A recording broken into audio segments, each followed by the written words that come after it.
I think it depends what your appetite for risk is.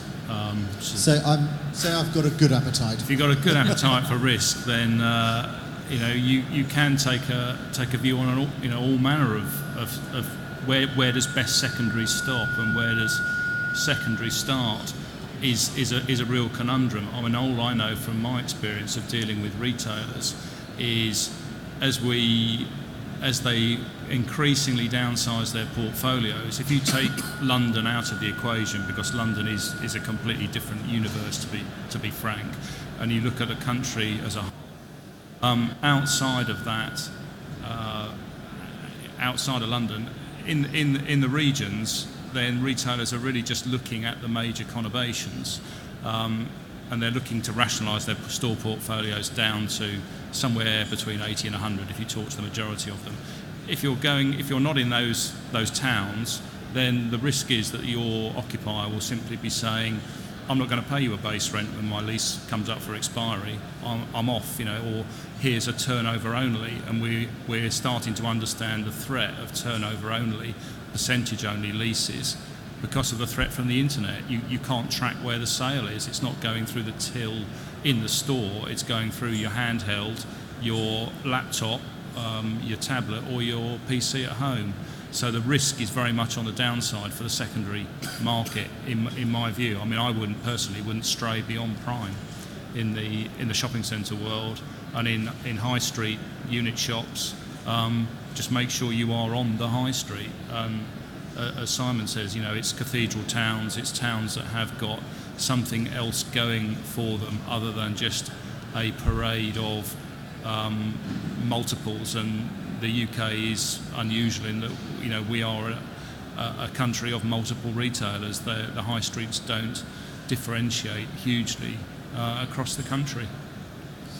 So do you, in terms of the sort of big box out of town retail,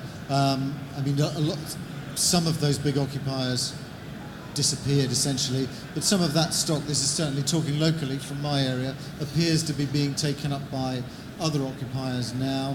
Do you see that as maintaining a good position, this out of town retail, or do you think that there's much more opportunity for more inner city centre dominant shopping centres and high street locations?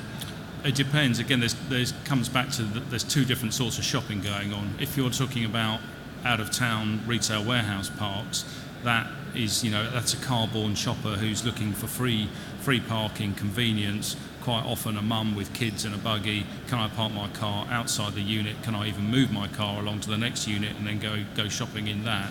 Shopping hours are quite different.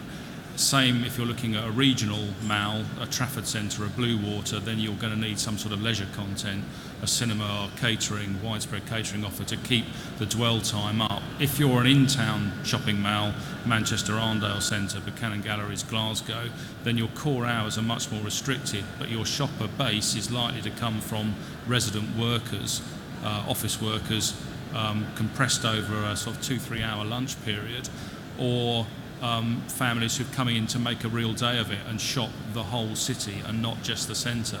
So you've got to understand really what your shopper is doing and what their habits are. But to cut to the quick, yes, there are, the best parks will continue to perform as strongly as they did before, just in the way the best malls do. Replacement tenants can be found. We still have historic, let's call it, allocations towards secondary cities. And we're looking to maintain value as best as possible. If there is a good opportunity to exit, we will act on it. So I guess that's the answer. We're not looking to expand in the region as of yet.